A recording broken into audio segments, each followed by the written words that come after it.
It's time for Coffee with the Chicken Ladies, a podcast for people who love chickens. Hey everybody and welcome. It's Chrisie&Holly from Coffee with the Chicken Ladies. We're here and this is episode number 125 of our podcast, where we talk about everything chicken, family, fun, and more chickens. More chickens. We drink a ton of coffee. I'm talking a ton. But most importantly, we hug chickens every day. And we kiss them too. Don't forget. We brew coffee from a little coffee house in historic Gettysburg, PA. Bantam Coffee Roasters. Holly, and what kind of coffee are we brewing today? Today is the delicious Guatemalan. It has notes of cocoa, toasted sugar, and raspberry. These flavors just keep getting better and better. You can't go wrong with this coffee. No. You can order your own on bantamroasters.com. And follow them on their social media, Facebook and Instagram. So, are you ready to sip some coffee and chat? I am. But first, a word from our sponsor. We have some exciting news to share from our sponsor, Grubbly Farms. This month, you can receive 30% off if you're a first-time buyer. I'm a longtime subscriber, and my flock love the healthy, nutritious treats. Orders $40 and more ship free. If you haven't heard, Grubbly's has a fantastic layer pellet and crumble feed. It's packed with plant and insect protein. It's perfect for those picky chickens and ducks. This offer does not apply to subscriptions and cannot be combined with any other discounts. It's a great time to try Grubbly Farms if you haven't yet. Use the code CWTCL30 for 30% off your first purchase. Try it today. Okay, so how are you doing? I'm great. We are about a week out from our chicks arriving. We are. I'm super excited. Me too. I had to do a lot of shuffling around to get ready to put my brooder up. Oh, I know. Got to get that all ready, all set up. I'm getting the garage all set up. They're going to be so cute. I can't wait to snuggle some babies. And you've been doing a lot of gardening. How's the seed starting going? Let's hope they grow. I was singing the song the other day, let it grow, because I'm like, please, I planted them, let them grow.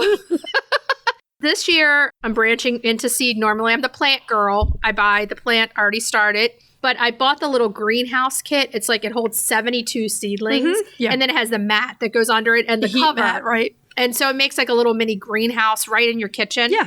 So everyone will be hearing me go, yay, if they start growing. So I'm super excited about that. It never gets old. I love starting the seeds every year. It never gets old. I know. And it's been like weird weather-wise. So it's either 50 degrees or 85 degrees the last few weeks. So I'm like, okay, I need something to keep on climate control.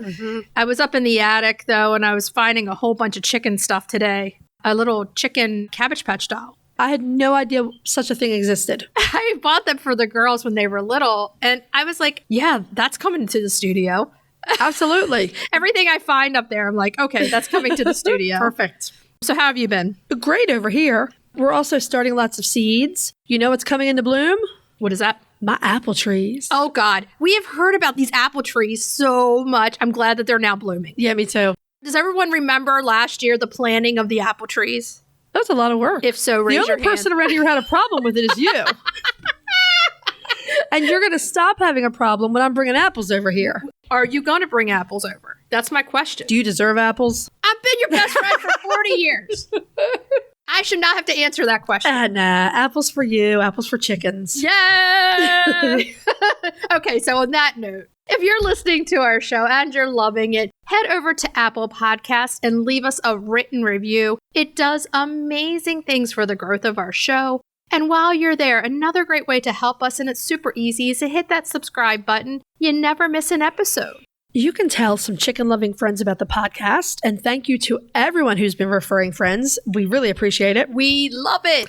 You can share your favorite episodes on social media. You can visit our Etsy shop, check out the mugs and t-shirts we have there. You can become a patron of the show, patreon.com/coffeewiththechickenladies.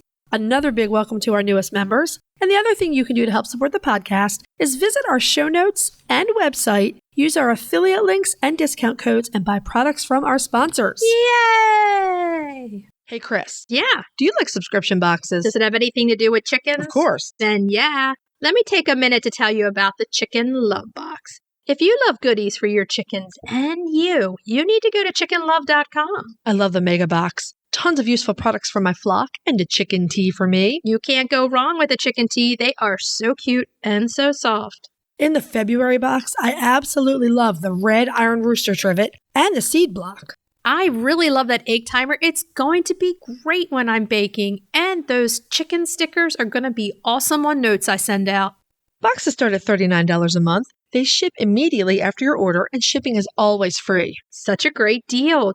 Don't wait. Get off the nest and click already. Use the code CWTCL50 for 50% off your first box of a 3-month subscription or more.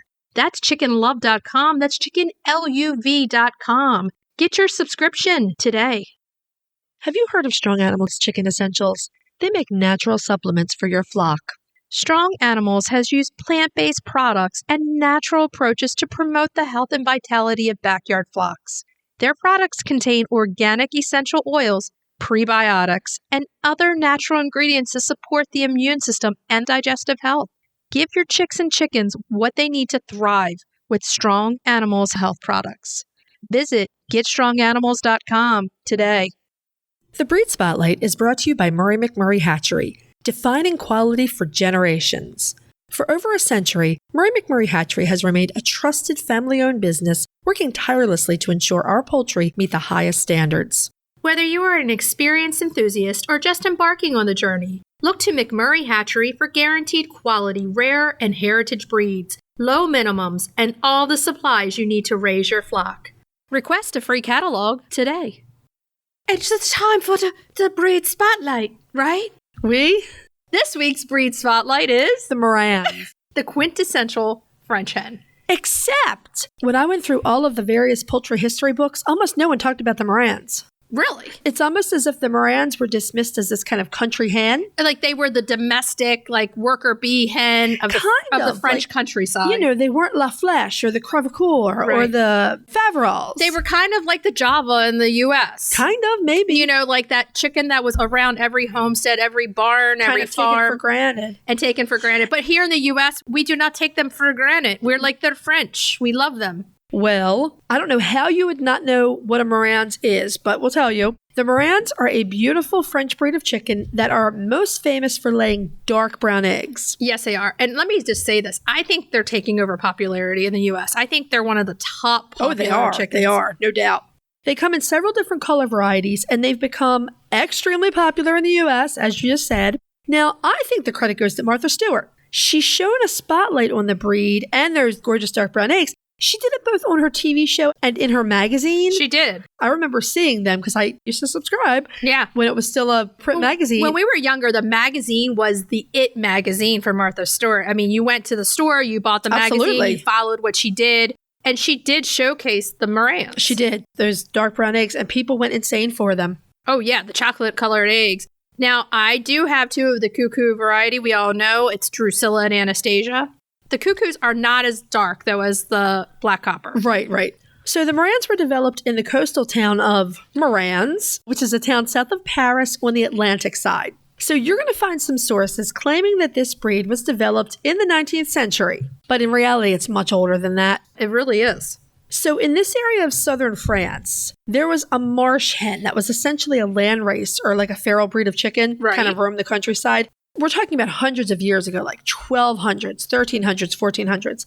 So hundreds of years ago, British sailors coming into port, they would debark from their ships and they would leave their fighting cocks, often in exchange for hens and eggs, maybe to switch out for a new fighter. Right. Because that's how they amuse themselves on board ship. Hiss, exactly. Hiss. So these gamecocks that were left behind, they bred with the native hens, and they produced the first known cross that was on its way to developing the modern Marans. Right.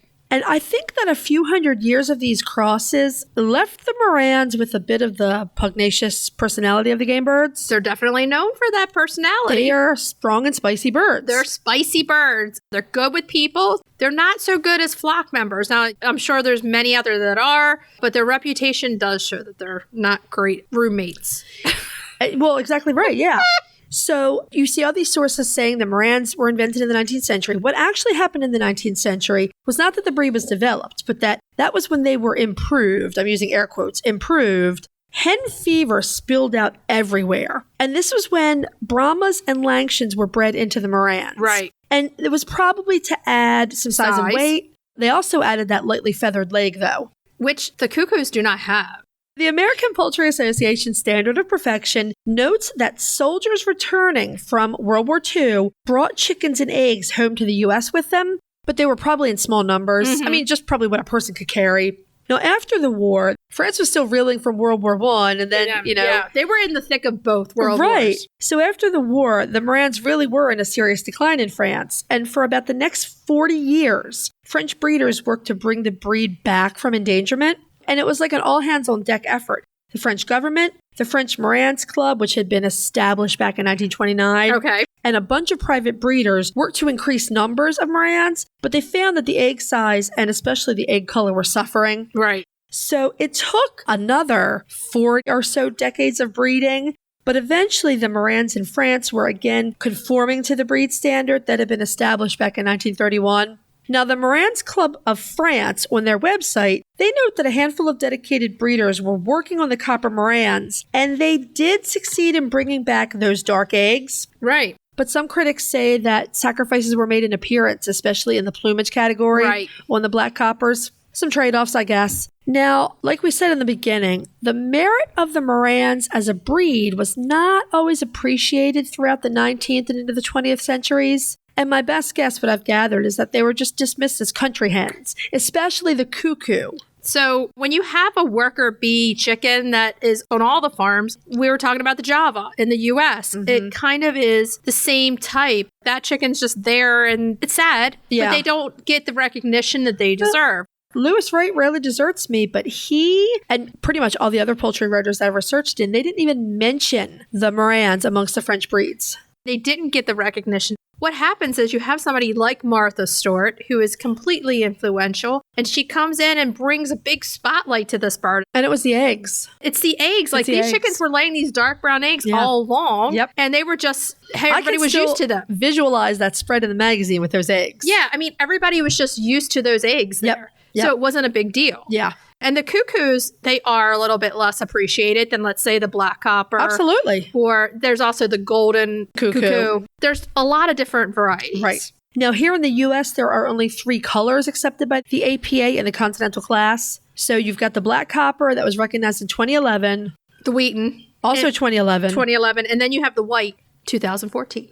That's really recent. Yeah. I've not seen a white Marans. I found some white Marans. I'm going to have to look them up. They're up on my screen, everybody. So you know I like to look at the chickens as I talk about them. I think we should bring up the fact that when we call them Marans and we talk about one, we still call them Marans. Right, because it's a town. It's They're a named town. after a town that has an S on the end. So you don't have a Moran. Right. So if you hear us say we're talking about one Marans, it's because that's the place they're from. Exactly. And that's their name. Right. So now I'm going to have to do my search and do white. Find the white Marans.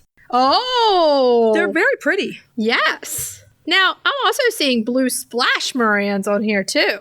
Well, there are a bunch of non-accepted colorways. Yeah, I'm sure there's every other way you can do it. But those are the 3 that are accepted. So let's give you the overall appearance of the Maran. Let's do it. So they're a standard-sized bird. They are considered dual-purpose. They have a straight comb, medium wattles, and red earlobes. Now, the color varieties. Let's go into it. So it's silver cuckoo, The golden cuckoo. black copper, The blue copper. the white, And the Wheaton. There are some others floating around like that blue that you saw. that blue splash. Yeah. So the roosters are very handsome, especially the black copper roosters. They're essentially a black base with this deep copper around the head and back. Yeah. Really beautiful. Copper Marans have slate-colored legs and feet, while almost all the other colors have white legs and feet. They're pretty. I just pulled up a French lavender Marans boy.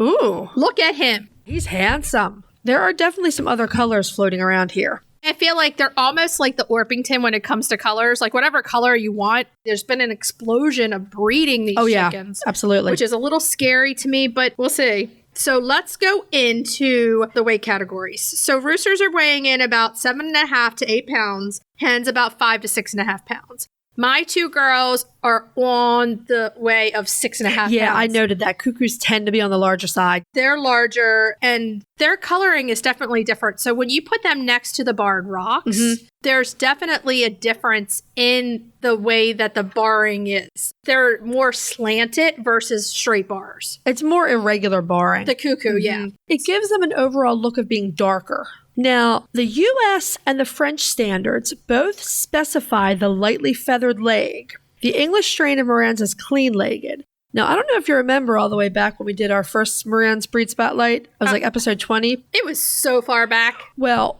we had a breeder get really salty with us. Yes, we did. I remember that. Because I said the French standard calls for the lightly feathered leg. I said both feathered and clean are found in the U.S. Well, whoa. Yeah. But I'm going to tell you this. You know what happens when you send salt to the chicken ladies? We dip our margarita glasses in it and proceed with the breed spotlight. So your Marans, Chris, are English style because they have the clean leg. Exactly. So let's go back into eggs, because Marans are excellent layers of dark brown eggs. They can be speckled. They can be a little less dark, really dark. That's that famous egg. Right. So as we noted previously, the coppers lay the darkest brown. All of them do lay a darker than average brown egg. Most hens will give you 3 or 4 eggs a week. It's pretty Mine good. too are speckled. So that is a little added. The speckled egg is really pretty, yeah. Now, in their catalog, McMurray Hatchery notes that the white Marans also lay deep brown eggs. That's really cool. I thought it was super cool to see a fluffy-legged white bird that lays dark brown eggs. Exactly. Like, I really like them. That's the picture I have right up on my computer is McMurray, white Marans. They remind me of a little bit different than a white Langshan, but there's some similarities there. Yeah. Look at that bird, and how's that bird going to lay a dark brown egg? Exactly. That's kind of cool. Yeah. That's one that you want to actually see happening because you're like, how did that egg come out of that white chicken? Yes. They're part of the whole rainbow egg phenomenon that's going on still to this day. Well, they're the base of a lot of olive eggers. Yes. Without them, we wouldn't have the rainbow basket. No, it certainly wouldn't be the same, would it? Marans are very pretty birds, and they do make good homestead chickens. They are great with people, but if you are adding Marans to a mixed flock, you will want to pay close attention to your flock dynamics. Yeah. Because they can be bullies if they're bored, or if the pecking order is not strong, they're going to be constantly jockeying, trying to get to the top. My two are definitely that way. I can pick them up at any time, hug them, love them, they sit on my lap. They are really great with people. That's They're great legit. with people. Drusilla is your goddaughter. I know. I love my Drew. And she is completely friendly. And within the flock dynamics, they're calm right now, right? But the other day You have a well-balanced flock, though. But the other day we were free ranging. Uh-huh. And Lucy and Anastasia were next to each other. Oh, boy. And for no reason, Anastasia just goes over and bops her on the head. They're great on a homestead. They're very popular. They're great with people. Yeah, they're a relatively calm bird. I mean, they'll forage and free range nicely, but they are a relatively calm breed. They're not like excitable. They don't fly. They are fairly cold hardy, but those combs definitely may need protection, especially that rooster comb. Yeah. I feel like this is one of those chickens that would be great in a flock of complete Marans. Yeah, so I agree. They're all with their own kind versus being in a mixed flock. The dynamics might be a little bit better and easier if it's one solid flock of Marans versus a mixed flock. When you put them in a mixed flock, you're going to have to put them in with like a Wyandotte or somebody else that can stand up to them. Rhode Island Reds, Barred Rocks, or birds that have been there for a long time and have a lot of seniority. Because you need a bird that can hold her own against any potential bullying or messing with the pecking order. So they're in a flock where the Buff Orpington is number one. Right. And they understand that and that's never what I mean. go against. If you have a strong leader in there, you could be okay. But yeah. But the Barred Rocks are under them and they make sure they know that. And Lucy's under them and they make sure she knows that. Right. You just have to watch their flock dynamic. But with people, they're wonderful. Yeah. Keep an eye on them. Make good balanced decisions when you're building your flock. At the end of the day, though, the single most popular reason that people keep Marans is for egg color. That's it. No doubt. We don't want to say like there's nothing striking about them with their personality or appearance, but this is what makes them striking is their egg color. This is the draw to them. They're a solid chicken. I mean, good layers. Yeah. Good personality with people. They can be dual purpose. You know, they have everything going on. But that egg color is what really gets people. Yeah. I mean, you want that in your egg basket. You want that rainbow basket. You're going to need a Marans. Right. That's why I have Drusilla and Anastasia. Right. Okay. So let's tell everybody where you can find Marans. McMurray Hatchery sells silver cuckoo, French black copper, and French white. It's the place to go. And remember, the French lines are the feather-legged lines. Now, the white Marans are straight run, but boy, I got to tell you, they're really pretty. I really like those white Marans. Can you see them in your flock? Maybe. I think you see mine and you've seen like some of the... I've seen some of the drama. The drama in my flock. And I think that maybe might deter you a little bit. I like the Wheaton and I like the white Marans. And I don't know why those are the colors I like so much, but I like both of them. I think if I did more Marans, I would do the black copper. The black copper are very pretty. The cuckoo Marans, I think mine are beautiful and, they're great. And as chicks, they were absolutely the cutest chicks. Oh, yeah, they were. I always like the blue copper, which you don't find anywhere near as often as the black. They're not APA accepted for one thing. Right. Yeah. At the end of the day, you can find Marans in a lot of places. Oh, yeah. You can find them in local farm stores now. I got them at the local mill, the farm supply store. I waited for them to come in. I did all my research. I was so excited. I want those dark chocolate eggs. That's why I got them. And I love them to death. But their original names were not the names they ended up with. Oh, I know. Little sidebar. They were Betsy and Mocha. And when their personalities came out, their names were instantly set aside. From that moment on, Anastasia and Drusilla. And if you don't recognize those names, those are the wicked stepsisters from Cinderella. But they're so fitting for them. And I love those girls so much. I think the Marans have the last laugh. The poultry historians turned their nose up at the Marans as if they were no account. Another one of the most popular chickens. And now the common person is like, I want that chicken. Everyone's about the Marans. The Marans won. They did. So flood our Instagram, send your pictures to us in DMs, and then I will give you a story afterwards. And we would love to flood our storyline with your pictures of your Marans. If you're looking for a chicken coop that's produced in a planet-friendly, sustainable way, try Nestera. Each coop is made from highly durable, 100% recycled plastic that keeps the equivalent of up to 2,000 shampoo bottles out of a landfill. Their clean, modern design will fit into any garden or run area and comes with an industry-beating 25-year warranty and a range of handy accessories. Simple to put together, so quick and easy to clean, and most importantly, red mite resistant. Your chickens will love it. Quick shipping from Nestera US. For a 5% discount, use the affiliate link in our show notes, on our website, and on Instagram. Link in bio. Check them out today. Roosty's proudly sponsors Coffee with the Chicken Ladies. We personally use Roosty's products with our chickens, and we're huge fans. They have their awesome nesting pads, do-it-yourself feeder and waterer kits, and they've just released their best product ever, a new chick feeder and waterer set. They have adjustable legs to keep food and water clean. They're super well made, and the feeder even has a removable lid so it can easily be filled from the top. So if you're raising chicks or keeping chickens, all their products are available for Prime delivery on Amazon.com. Check out the Roosty store on Amazon or follow the link in our show notes. So let's move on to main topic. Yeah. Today we're joined by author and journalist Tove Danovich, and we're going to be chatting about her brand new book, Under the Henfluence. Tove, welcome to the show. Thanks so much for having me. I'm excited to be here and then get out in the sun with my chickens when we're done chatting. You're lucky it's sunny over there in Portland, Oregon today. Here it is rainy and not so fun. Yeah, it's pretty dreary. Spring, it'll get you. Every way it can.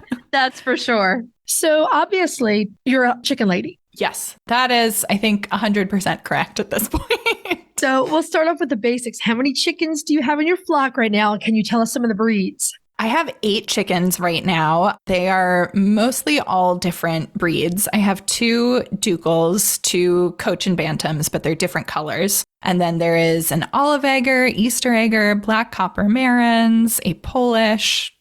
I get a little more into the fancy, funny breeds the longer I've been keeping chickens. Oh, yeah. We love the fancy breeds. They're fantastic. They're definitely fun. I always say chickens, you can never just have a few. Just like in the introduction of your book, your grandmom tells you, you're going to start off with 3 chickens, but you're going to have at least 20-something chickens by the end. And that's something I had to tell my husband from the beginning. And we started with 4 chickens and now we're in the 20s. So it is real. Once you start, those breeds just look better and better. And it's all birds, too. I keep looking at turkeys, which I've heard make great pets, and pigeons. And I'm like, I live in the suburbs. I can't just have a bird menagerie of every kind of bird, but I want to in my heart. Maybe if you just bribed your neighbors with lots of eggs, they'd be fine with it, right? Friendly turkeys roam in the neighborhood.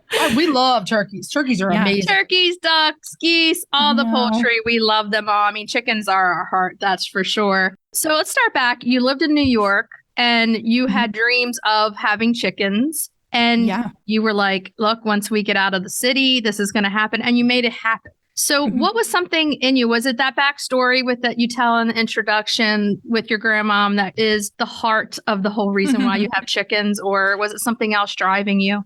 At the time I was starting in journalism, I went to college in New York and then stayed for a while. And I was doing a lot of writing about food. And this was after like Michael Pollan's Omnivore's Dilemma came out and a lot of things like that. And so I was writing about and thinking about the whole know your farmer, know your food thing. And so many people were growing food or getting backyard chickens at that time. It really was taking off. Obviously a little harder to do in a small New York City apartment. And so once my now husband and I started talking about moving, I was like, chickens, I'll finally have room for chickens in Portland. We're going to get a house with a yard. So it really started from that food perspective. I care about animal welfare a lot and just knowing how most chickens are treated on these big farms and knowing that I could have hens with happy little lives in my backyard and know exactly where my eggs came from. And then later knowing I could get a rainbow of eggs and all these fun chickens too. That was really kind of where this came from. But I did not expect to become a certified chicken lady when I first got into it. Once you get that first chicken, it's like the potato chip bag. When it's gone is when you stop. At what point did this start to become a book for you?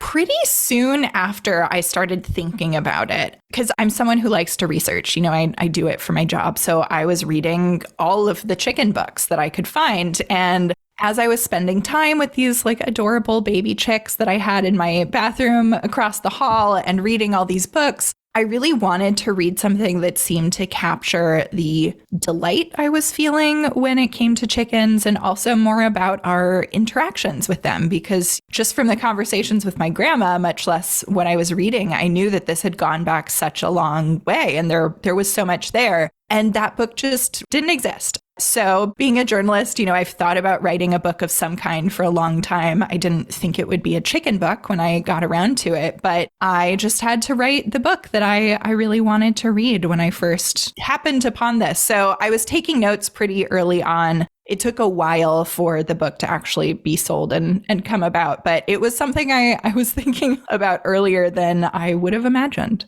You bring up some really good points about women in poultry and in history. As you know, with the podcast, Holly being a historian, we talk way back and where the chickens come from and that the ladies were the people who took care of the chickens. Right. It was their job. And you speak of egg money and it's dead on that all happened. I mean, women in history and chickens, they go hand in hand. So how did that play in? Did you have fun researching about women in history with the eggs and the chickens? Yeah, I thought it was really amazing. I mean, I was not expecting that when I first came to this subject at all. Certainly my grandma, I think, was the one who really tipped me off to this egg money thing, which was not anything I'd ever heard of before. And, when we think about women making some extra egg money to help with household expenses, I think a lot of people do think about, oh, it's jewelry or it's a night out. But it really, for a lot of families, was what kept the actual family fed. It was clothes and school books and food on the table. The money from the farm really went right back into the farm. And there's so much of history that really devalues women's work. And I think that's just one more example where really it was these chickens keeping these farms running much more so than whatever the men were doing out in the field. We just really didn't appreciate it. And women and chickens just have such a long history. It's been really great to feel like I'm just part of this that stretches way back. We keep all of the old family photos, and I found pictures of my grandma as a little girl with chickens and like my great grandma with her flock of chickens. And it's just really delightful to see that and feel like this is always meant to be in some ways. Yeah, it's super special. There are some connections there that we don't hear about. We like to say anyone who becomes part of this continuum, this chicken lady continuum, it's this enormous thing that anyone can tap into regardless of their background. And because we are in what was the middle of colonial America, one of the things we've found that's fascinating is that a lot of enslaved people were also allowed to keep poultry for egg money. It's this enormous sort of subset of history that you never hear about. So we were delighted when we saw all the connections with women's history in your book. You also have some really fun stuff in there. For instance, your visit to the Ohio National Poultry Show. That was so much fun.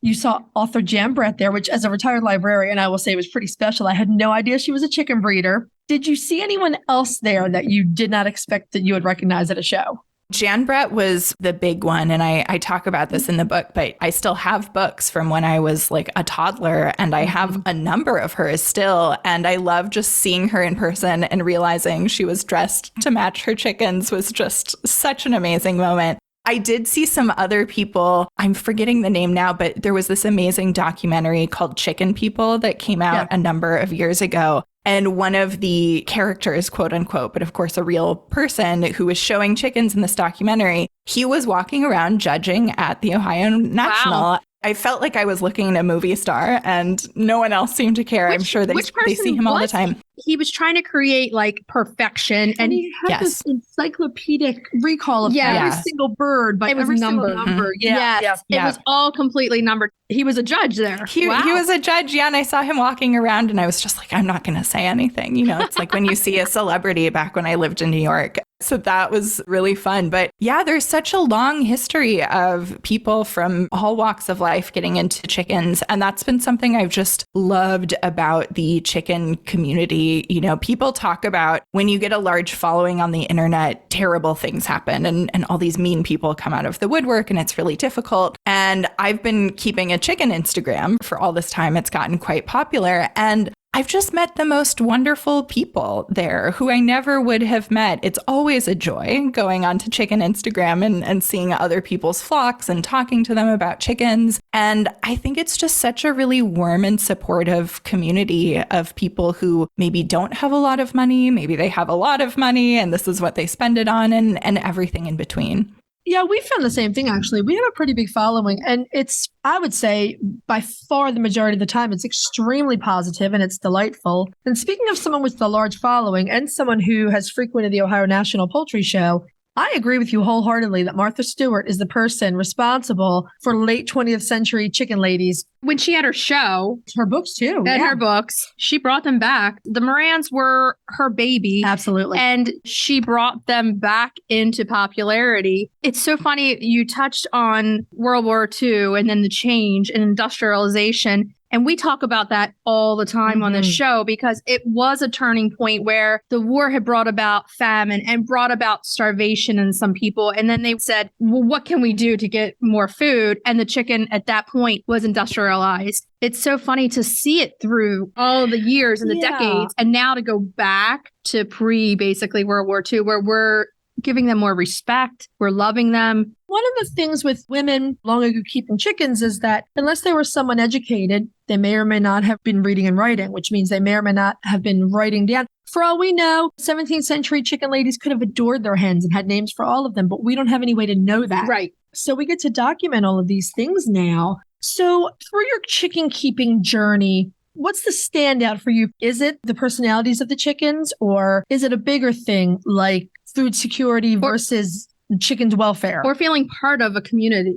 I mean, a little bit of all of them. It's all kind of the cherry on top, but I think it's really the chickens themselves that captivated me. Their personalities are so special. I love watching the little flock dramas that are constantly playing out, you know, who's picking on who's friends today, who's free ranging on opposite ends of the yard for a little while. Some of it is watching the hens, but it's also how I feel when I'm with them. And I talk about this in the book a little, but I just find it so immensely relaxing. I've spent so much more time outside in the sun since getting my chickens than I did before. And I love just going out there. I have these comfy chairs all around the yard and I just sit down. I'll bring a book with me, which often I don't wind up reading because I just watch the hens instead. And just seeing what they're doing, it's so relaxing, kind of like watching the ocean where there's all of these things happening, but it's low stakes. And it just makes me feel very calm and at peace. And that is so special and so hard to find in our world today.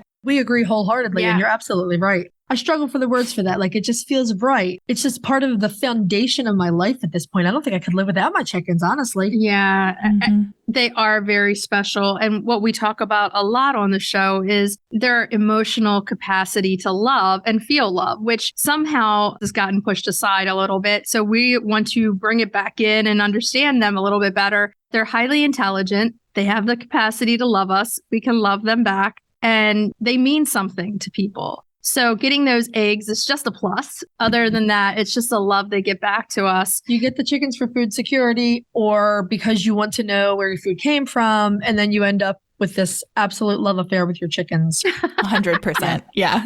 Yeah, for sure. So do you ever find yourself buying supermarket eggs now?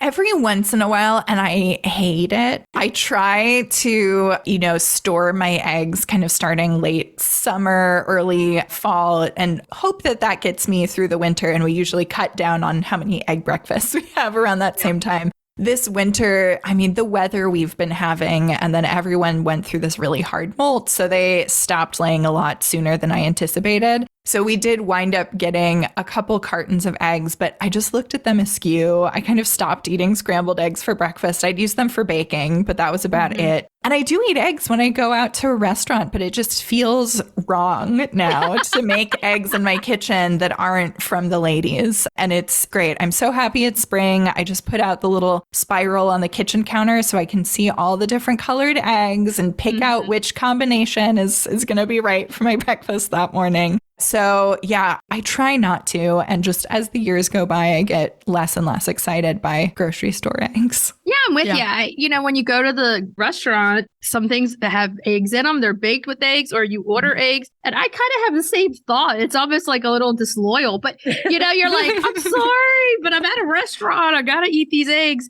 I'll have people over for brunch and they're just like, oh my God, there's such a difference. And there is. Do you have any favorite baking recipes that you love to use your eggs to bake with?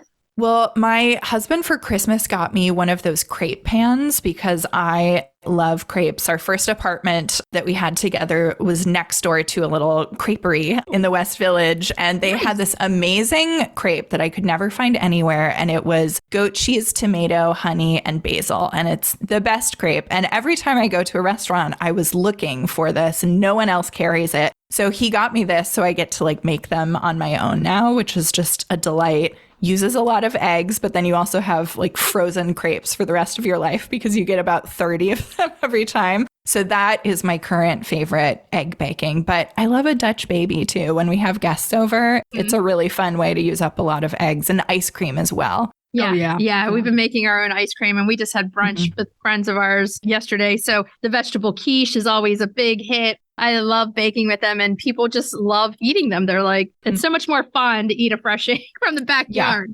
There's something about it, right? I think that goes back to knowing where your food comes from, which is, it's special. It is a special thing if you can manage to do that. So as you were doing your research for the book, was there one huge thing that was a surprise to you that you really didn't expect to find? I think all of the hen fever part was really a surprise. I talk about this in the chapter where I go to the Ohio National, that this is what our current poultry shows look like. But there was this amazing period in Victorian England and America where people got really, really into chickens. And we think some people are over the top with their chicken spending today, but this is $1,500 in today's money for a pair of some of these chickens. It's just astronomical.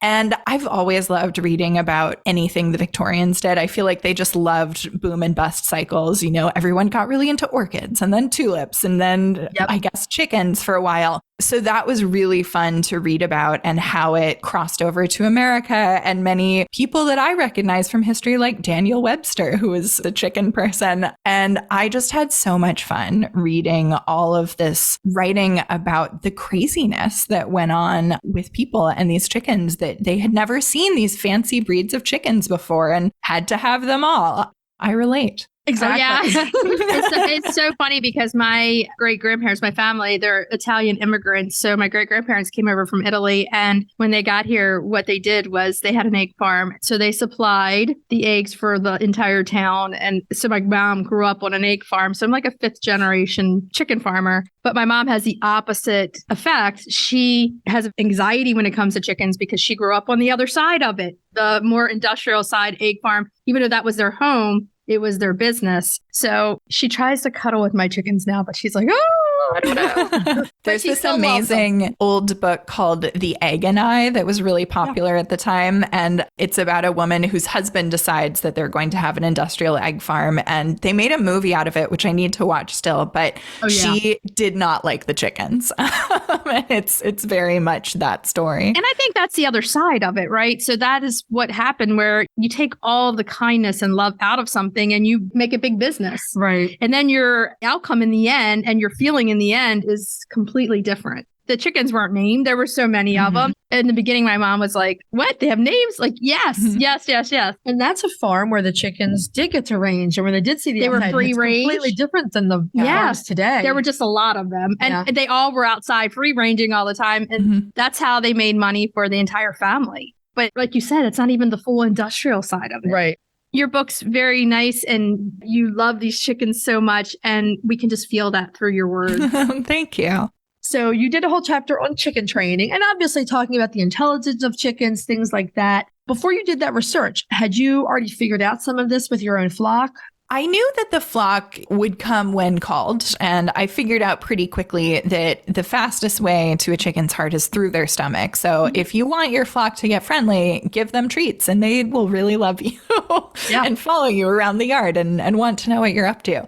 So I knew that. And even though it's not a trick, that is a form of training to get them to come back in the coop when you call to them. And I would bang on the little galvanized metal thing that I keep their food and treats in. And they would come from all over the yard. I'd start hearing them calling and then they would run down the driveway toward me. So I knew that extent, but seeing chickens clicker trained to do obstacle courses and to peck the blue triangle instead of the red square is a whole different ballpark. And it was such a delight to see people try to train these chickens to do tricks. We don't think of chickens as doing like agility courses or anything like dogs do, but they're just as trainable if you just feel like taking the time out to do it. We speak with Jeannie Keys, who is an animal trainer of both chickens and dogs. And she was on the show a long time ago, way back. She's such a kind lady. And she tells us that it's easier to train a chicken than a dog. And she has trained both. So it tells you a lot about the intellect of the chicken.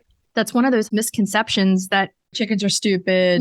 Chicken, bird brain. All of those bird things. brain, like you said, all that, which brings us into vet care. We talk a lot about this on the show, that they deserve it and they fall in between the cracks. How do you feel about vet care for chickens?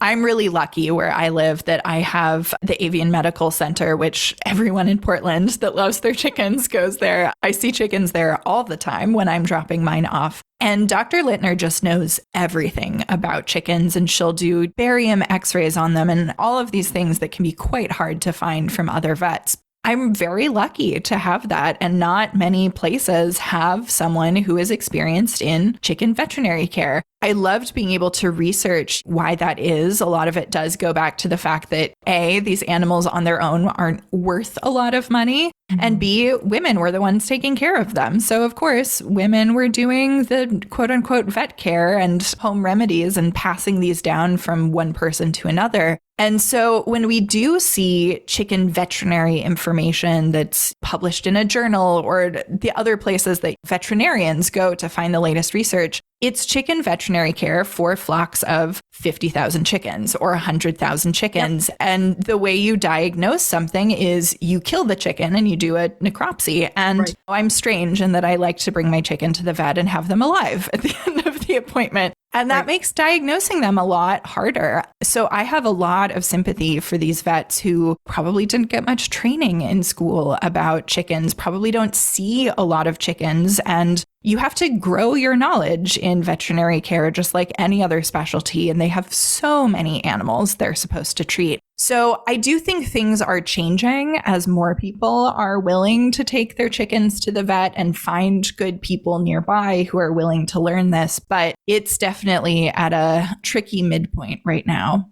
I agree. 15 years in animal nursing myself. And we have a really close friend of ours who is our poultry veterinarian. She's amazing. She's very similar to your Dr. Littner. As I was reading through that chapter, I thought this sounds just like our Dr. Rebecca. And we were lucky to find her. When I first got chicken 20 years ago, I don't think you could find someone to just see a chicken on an individual basis. And when I worked in the field 20 years ago, we didn't see chickens come in. And Yeah. I worked for a busy urban hospital that saw every kind of animal known to man walk in the door. And in the 15 years that I was a trauma nurse, we never saw a chicken come in the door. So it does say a lot that where we're going and where we need to change is making the vet schools and the professors teaching in those vet schools more aware. We talked to Jane Howarth from the British Hen Welfare Trust about this. And in the UK, chickens are number 4 on the pet list. So we need to bring our medical care up and teaching our vet students how to treat a pet chicken versus an industrialized chicken. It's so different. I also think, and Tove, see if you agree with me, I also think that because this backyard chicken revolution has been largely led by women,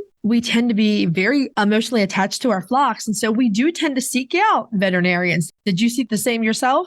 I think that is probably very true. But I also think just the way we are with our pets today is so different. I mean, even from my grandma's generation, you know, you would have the family dog and they go roaming during the day and come back at night, which is very different from how we take care of our dogs today. So I think some of it is that. I mean, certainly I'm very attached to even the chickens that I'm the least attached to in my flock and don't want anything to happen to them. But I also think that once you come to think of an animal as a pet, you treat them as a pet. And in 2023, in the Western world, what you do with a pet when they get sick is you take them to the vet. So I think that is where a lot of that is coming from. Yeah. There's large animal livestock. They have their large animal vets. There's a whole thing of training on them. And then there's small animal medicine for dogs, cats, bunnies, guinea pigs. And then in the middle is where the chickens fall. Yeah. So working to get our vet students trained on pet chickens, I think is where we need to be. And I think it's happening, actually. There's no shortage of clients and patients. I mean, if you set up as a chicken vet, I think people are going to fill your waiting room, honestly. Yeah, 100%. I mean, for sure. Yeah. For you, with doing all this research and all the things you saw in the process of writing this book, when it comes to animal welfare, what's your biggest takeaway and what do you want your readers to take away? This is something I thought about a lot writing this book because I knew there were going to be a lot of different types of people reading it. I mean, even within the chicken world, there is such a range of people who have large backyard flocks, but they need to rely on them for modern day egg money. And so what I really wanted people to have is wherever they were with chickens, you know, whether they were already obsessed with chickens and just didn't know all these stories or had never really thought about a chicken beyond how it appears in the grocery store, I wanted them to just care about chickens a little bit more and realize that they are worthy of curiosity and just as interesting as our wild wolves that get a bunch of books about them or our dogs and cats at home. So that was really my goal for the book. I think you achieved that very well. Yeah, Thank you. Sure. Yeah.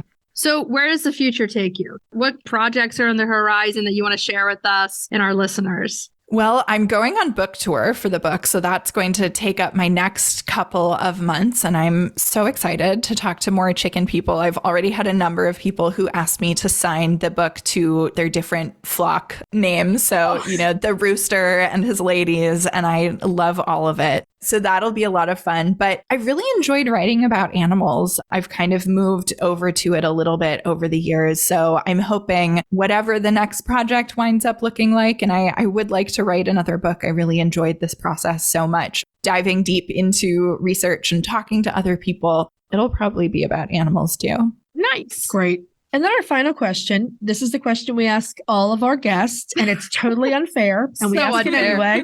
And you can give more than one answer. And that is, what is your favorite breed of chicken? It changes from day to day, but I love a bearded chicken. There's just something about them. And I talk a lot about Dolly, my salmon faverol, who passed in the book. She was kind of my first heart chicken, and I think that was because of how much time I spent trying to nurse her back to health and watching her and worrying about her. And so salmon faverols are definitely pretty high up on my list. They're just the weirdest birds. I mean, when they have the beards, they're fabulous, but Dolly and so many others like lose them. They're just kind of a mess, but they're a delightful mess, and they're so charming. I have a plan that because the first one was named after Dolly Parton, I'm like, when I get more, they're all going to have Dolly Parton related names. So Jolene will probably be my next. Yeah. Miley, because that's her goddaughter. Fancy. That's a good one. I know. There's so many good ones. Endless. So It's yeah. endless. I think Salmon Faverolles, their personalities come out so big. And like you said, you got close to yours from nursing. That's how I've gotten close to Clover. She had a head injury upon arrival. She had failure to thrive, but we nursed her through it. And she is amazing now. Those Salmon Faverolles, they will steal your heart every time. Hilarious and chatty and adorable. No, we're right there with you. That's an excellent choice. Yeah. I still haven't had another chicken that like honks how she does. And I don't know if that's all of the breed, but it's wild. They're very, very chatty. They love to tell you what's going on. And I love the way they Brahma run with their heads down, kind of like the football player run. Your description of her just made me laugh out loud. Honk loaf. Honk loaf. I love that. That's You can hear them, and they're just so different looking. A lot of my neighbors will come over just to visit my chickens and give them some treats here and there, and they all tell me, we love those. And I'm like, the Salmon Faverolles, of course. Of course. Yeah. How could you not? love the Salmon Faverolles. Do you get any more Faverolles? I'd like to. The ladies just moved into their upgraded coop that I've been working on for months, which has a lot more room. So hopefully when I'm done traveling, I'll have time to actually add some new ladies to the flock. Can you tell our listeners, if there's anyone who doesn't follow you already, can you tell our listeners what your handle is on Instagram? Yeah, you can find me and all of my amazing chickens at Best Little Hen House on Instagram.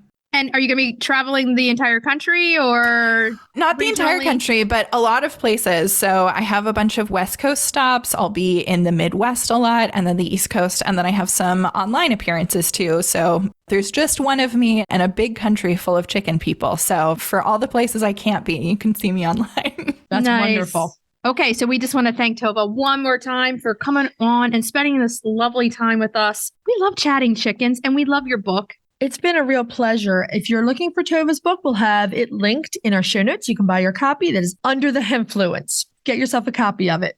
Tove, thank you so much. Thank you. This has just been wonderful. I love talking with other chicken ladies. Oh, yeah. Likewise. We'll talk to you soon. Bye. Bye-bye. Bye. We just want to thank Tove one more time for coming to spend a delightful hour with us talking about her new book. We have got a link to her book in the show notes, as well as her social media contacts. Such a sweetie. We had such a great time. Okay, so let's move on to Cracking the eggs. cracking those eggs. This week, we're going to do one that when we were talking with Tove, She mentioned the Dutch baby. she did, and we figured this might be our recipe this week. I do enjoy a Dutch baby. It's a quick recipe. It's really good. A Dutch baby is essentially a baked pancake. So it comes out of the oven puffed up like a popover. Right, In taste, I think it's somewhere between French toast and a pancake. right. Really good. So we're giving you our base recipe. Now you can layer the top of the Dutch baby with thinly sliced apples, pears, or peaches. Sprinkle them with a little brown sugar before baking. That's really good. Or you can do as is. You can serve with fresh berries and powdered sugar or even whipped cream. Does this get any better? I know, it's really delicious. It's very popular to make them in a cast iron skillet because it's oven safe. Right. But you can use any oven safe dish that's roughly 9 by 9 or 10 inch. I use a deep dish pie plate. It works just fine. And over here, I always use my cast iron. One of the interesting things about the Dutch baby is that there's no baking powder or baking soda in this recipe.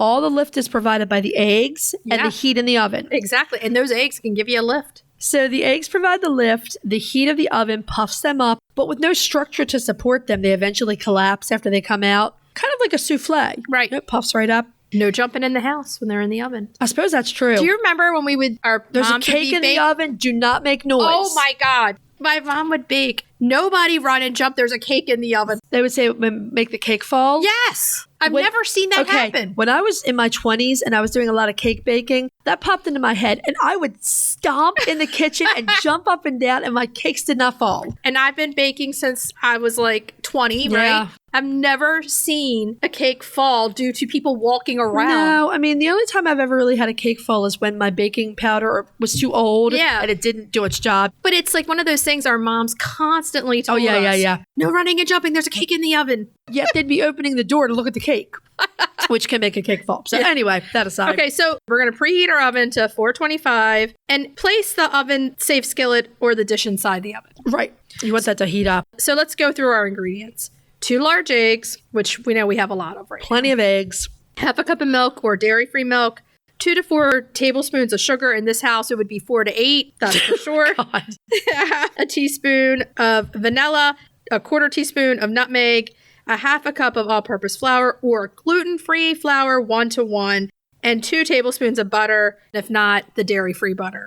Don't skimp on that nutmeg because it makes this dish taste amazing. I love fresh nutmeg. I like to have the nuts here, and then I grate my own. Yep. It's so much more of a punch. Oh, it's so good. It's so good. In baking. Nutmeg is a flavor from my childhood. Oh, yeah. Local to us, too, because like even colonial Chesapeake kitchens, they use a lot of nutmeg. I'm sure it was in that cookbook, the very first cookbook. Yeah, I'm pretty sure there was.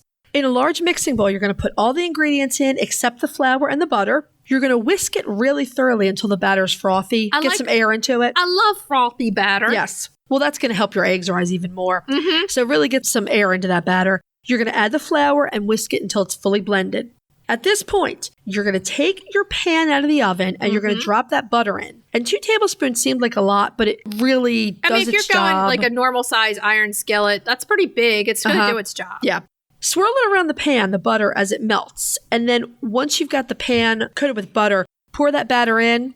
If you're going to put some thinly sliced fruit on the top of it, do it quickly. So just throw it on there, a handful of brown sugar. Well, not a whole handful of brown sugar. Oh, here it'd be a handful of brown sugar. And pop it back in the oven. You're going to bake it 18 to 20 minutes or until the pancake is puffed and turning golden brown. You're going to take it out of the oven. You're going to serve it immediately. You're going to serve it, but you're going to eat it immediately, too. Yeah. I mean, you can keep it and reheat it a little bit, but it's never going to be the same as when you first serve it. This serves 4 or 2 very, very generously.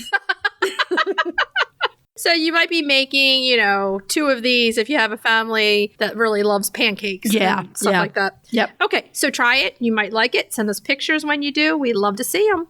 Okay, so let's move on to retail therapy. Retail therapy. Yeah. This week's retail therapy, we've mentioned Martha multiple times in this episode. We love ourselves some Martha Stewart. Absolutely. We really do. So we want to talk all the vintage Martha Stewart chicken collectibles. And there are a lot. There are a lot out there. Being a chicken lady herself, Martha Stewart naturally brought chickens over into her product lines. Why wouldn't she? So over the past few decades, her companies have produced a lot of different and very collectible chicken decor and kitchenware. Martha has a plethora of stuff to collect, right? There's tons. I mean, there's vintage stuff from the 80s, 90s, and early 2000s. From egg baskets to cutting boards to egg cups. Roosters and hens on nests. And a lot of them are in milk glass, jadeite, or other colored glasses, so really pretty. Exactly. This is a vacation in itself, just to go on your computer and put in Vintage Martha Stewart Chicken Collection. There's a lot that's going to come up, and I think I'm going to get you right now with this rooster. Yeah. I love her rooster on the nest dishes. Yeah, that blue is beautiful. There's a cobalt. She has them in jadeite, too, and I've seen them in pink. They're gorgeous. So she really loved her chickens, loves chickens still now, and she loved to decorate with what she had a passion about. So if you're looking for vintage, Etsy, McMurray, and eBay are your friends. Oh, yeah. It does come up in thrift shops and things like that, too. You got to really be in those thrift shops a lot to find this stuff. Stuff. So that's why eBay and Etsy are your friends. Right. So if you're looking for vintage, some of the vintage stuff, again, this is from earlier periods. Some of the vintage stuff you can find. There are several different sets of chicken plates and dishes. Yep. There are large ramekins that are topped with chicken knobs. Yes. There is an aluminum double-sided hen cake mold. There are rooster napkins. There are napkin rings. There's a lot. And look at that print. That's really pretty. That's a really pretty one, yeah. That's on replacement, so that's definitely some of her early vintage stuff. Of her early vintage. There's also other textiles besides the napkins. Aprons. Yes. Tea towels, things like that. And you can get lost in looking at what she has even now. Look at that jadeite collection. I love Martha's jadeite. And it doesn't even have to be chicken. I love the jadeite. I love jadeite too, but the chicken stuff is just... The jadeite rooster, I think at some point I'll have to have in my life. It's just fun stuff to collect. It's fun to know that she started in the 90s, the chicken boom again, with her show, with her magazine, with her lifestyle living. And this might not be the popular thing, but I loved her. And one of the reasons I loved her is because she was doing all the things I wanted to do. Here I was 20. We had this family farm. Yeah. I was putting in gardens. I was getting my animals. I was getting my chickens. And I actually learned a lot from her over the years. I remember one of the networks made a made-for-TV movie about her, and the big scandalous thing was she was screaming at an assistant because she asked for Merlot and they brought her the wrong wine. Well, I'd be ticked off if you brought me the wrong wine, too. When you are passionate about what you want, what you do, and you want your business to be the way it is, you don't build an empire by being a pushover, right? You have to know what you want, how you want it. And she had that. But because she was one of the first women pioneers in this type of business, a lot of people were like, oh, she's mean, she's this and that. You have to give this woman credit where credit is due. She built an empire on what she loved and what she had passion about, entertaining, chickens, her lifestyle, and Comfy home. Comfy home. Do yourself a favor. Check out Martha Stewart online, all of her vintage stuff. She actually has a new baking dish in Michael's right now. Right, she has a line in Michael's and I think still in Macy's maybe. Yeah. And she still has an e-commerce site. So Martha.com has a lot of chicken stuff on it. Yeah, check it out. Let's go in and tell everybody what we're going to be talking about next week. Next week, we are profiling a Norwegian breed, the Scheindelar. For our main topic, we're having our monthly roundtable with Fiona. We're talking about breeding chickens. This is a listener request. Always so much fun talking to our friend. Fun recipe. We're going to use some of the stuff that's up in our gardens now with Garden Harvest kale bread. This was a joint effort on this. Right. Don't knock it till you try it. It's actually delicious. And if you don't like it, feed it to the chickens. At Retail Therapy, we're going to be talking to Annie Wing about the new Strong Animals products. And they're awesome, and we love Annie. So what should we tell everybody to do until next week? Hug your chickens every day and kiss them too. We'll talk to you next week. Bye-bye. Bye. If you'd like to see more of us, please follow us on Instagram at Coffee with the Chicken Ladies. If you'd like to help us grow the podcast, please leave us a written review on Apple Podcasts. If you'd like to become a patron of the show, please visit our Patreon page, patreon.com/Coffee with the Chicken Ladies. Thanks for listening.